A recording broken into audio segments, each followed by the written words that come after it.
she knows that her parents love her, but since childhood, with them being separated, she always felt like she had to be perfect in order to secure that love. And then she was on this show where it felt like she had to do these certain things in order to win Clayton's affections.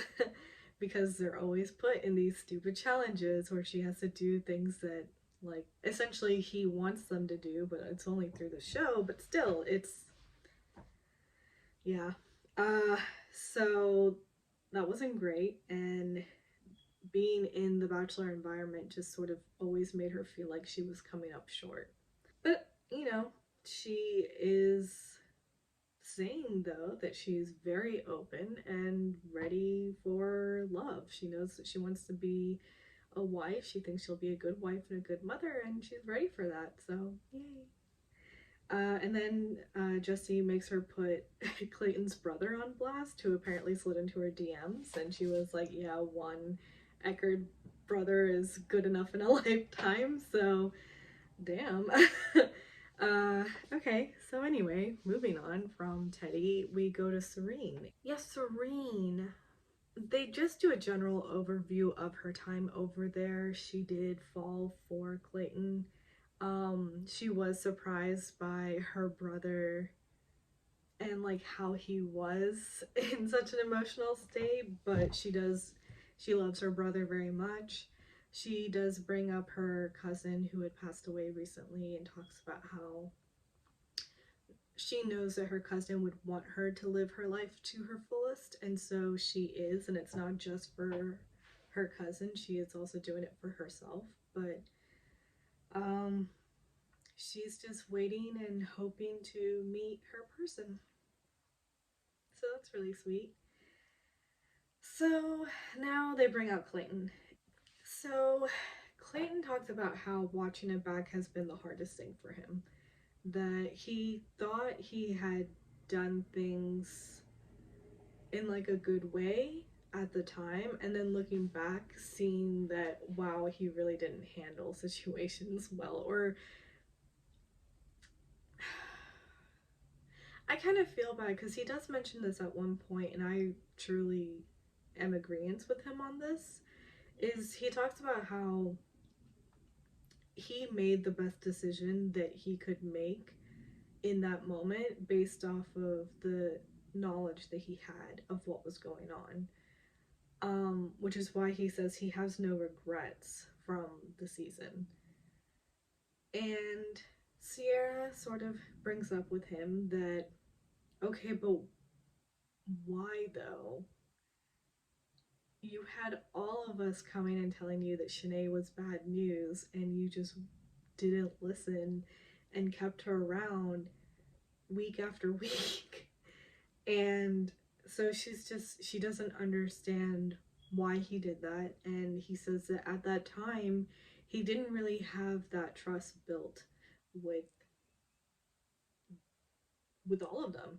And so he was waiting for tangible evidence against Shanae, which Sierra's like, the whole house coming to you wasn't tangible evidence. And it's like, I get what she's saying. It's there's so many people talking about one person that wasn't enough for you. But I also get Clayton saying that, yeah, but that's still hearsay. Like, that's still words, and I don't trust you yet. So that was a whole thing. And Lindsay then brings up, like, I told you about Shanae, and just admit that you were really into her, and that's why you didn't want to have, listen to us, basically. It's because you were so into her, which sort of brings Sierra into talking about, and again, like, I do like the way she says what's on her mind. Because she says that, first of all, she's saying he's not ready for marriage, which I did think was a little abrasive, but she goes on to say, yet. Like, I just don't think you're ready for marriage yet. Because you weren't able to differentiate and recognize what was love and what was lust. And I mean, Yeah, I can see why Sierra said that, especially when you're watching back the edit and you just see that it's not even like you guys really have that many conversations. You're just making out and kissing a lot. But granted, you just wonder if the passion is just really strong over there. But, he ends up talking to Shanae and he talks about how he believed her and he thought that they were really trying to build a connection and get to know each other, and that watching it back he's seen she manipulated the girls and she manipulated him so that she could stick around and stay. Shanae is claiming that she was vulnerable and real in the moments that they had together, which the girls are just like, no. They're calling her out on that. And then Clayton sort of has its final word with her and says that I trusted and believed you, and that was the worst thing I could have done. Okay, so next is Sarah and Clayton. He talks about how when it came to Sarah's time and how the girls are talking about her and bringing, that to the forefront, at that point he had built trust with a few of the girls, especially, well, his top three, basically, and Teddy. Coming from the therapy session date, he talks about how, these girls were all saying sort of the same thing about you, and also mentioning that there was a point that all of them were considering leaving because you were talking as if you'd already made it. So that is when he believed in the girls and sent her home. Oh, before Sarah speaks, he did say, and this is where I kind of felt almost a little anger from Clayton. He talks about how she really sort of mentally got in his head because he did not expect from her to be fake or not really be in it for the connection. And so when all the other girls are coming forward and saying that, and then he does send her home based on those conversations, it really screwed him up for the rest of the season. Like, he does sort of hint that she planted this doubt in his mind where he started to second guess all his other connections because of her.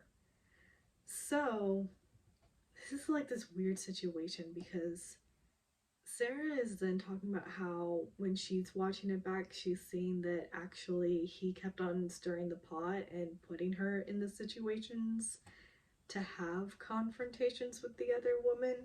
Don't understand that. I didn't see that at all. That doesn't make any sense to me. And she didn't clarify that at any point. Clayton then does bring up, like, you told them that I cried in our first one-on-one, and nothing against crying, like, real men cry. I cried so many times, like, you guys saw that. It's not that I'm trying to hide that fact or anything, but I didn't cry during our one-on-one. And I just, like, we keep coming back to this one point, but I guess they're using that as the point to unravel all of her lies. So when I think about Sarah, I I feel like the jury is still out for me. I mean, everyone is upset at her for talking about her relationship in such a way that made them feel like, okay, it's a done deal, she's it. They're really upset at her about this, and Clayton is really upset at her about this because he almost lost some of his front runners to that. So it's like, I understand all of the frustrations and annoyances, and I don't know, but at the same time, I feel like, why is she being hated on so much just for maybe embellishing or inflating the connection she has with Clayton? I feel like, in terms of like Shanae, or even, yeah, really just her, it just doesn't feel like she really did anything to personally attack other people or bring them down or drive a wedge and scare people away, but that's how they are taking it. And I guess we'll never know. Like, yeah, I don't see how you can figure out the truth of the matter over there other than pointing out, you see, you said that he cried during your first one-on-one, and he's saying that he didn't. So there. I don't know. It just, anyway, Marlena then stands up for Clayton, which I really appreciated. She really sort of became a voice of reason in this moment and was like, listen, I am going to go against the grain and be like, you know what? We've all been in toxic relationships. We've all dated toxic people. And y'all should know that when you are in it, it is so hard. And so she's referring to the Shanae piece. Anyway, so that was really nice. And like you could see a lot of the women nodding their heads. So they have a conversation between Clayton and Serene, and Clayton tells her that he feels so terrible that she, on her way out, she was questioning sort of his feelings and his involvement in their connection. And he felt so terrible about that because he doesn't want the woman to question. Yeah, he doesn't want them to question what they have. And he tells her that you did everything right, and I just wish that I had opened up to you instead of having you be the person to teach me that. She does thank him for that. She just really put the whole experience in perspective for him. And we saw that happen in the episode, because then before the rose ceremony, he's talking with Jesse and he's like, I'm not holding back anymore. Like, I'm going all in and really exploring each of these relationships that I have moving forward. Which is how he ends up falling in love with 3 people. Anyway, you know, she shot her shot, so they watch bloopers, and Clayton thanks Jesse for really being there for him, and now we're gonna look back on your time as being the Bachelor. So right at the very end, after this, Sierra then sort of speaks up as Jesse is, I guess, wrapping up the show, and basically puts Clayton on the spot.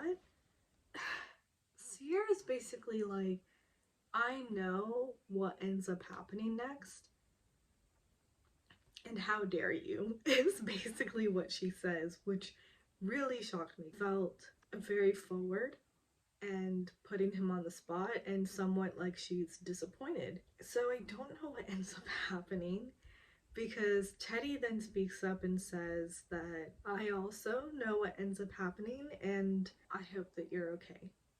Which Clayton doesn't even really, he doesn't answer to that. He just sort of says, yeah, or like, okay, or something like that. But he's not answering her, wondering whether he is okay. I don't know what's about to happen. The previews just show all the girls upset. And they're not even just upset and sad at the situation and flabbergasted at how he can be in love with 3 people. They're angry.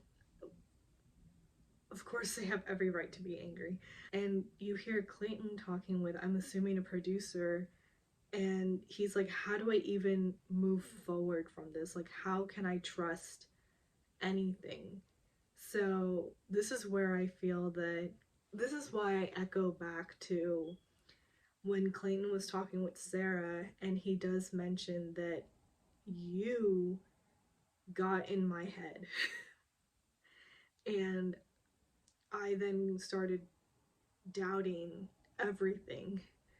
I still don't know how we got there though, because obviously he's having a good time with each of the 3 girls before everything hits the fans. I don't know. We're just gonna have to watch and see. But that was Women Tell All. It was a mess, but you know, what are we really expecting? So that's about it. Until tomorrow, I guess. Toodles.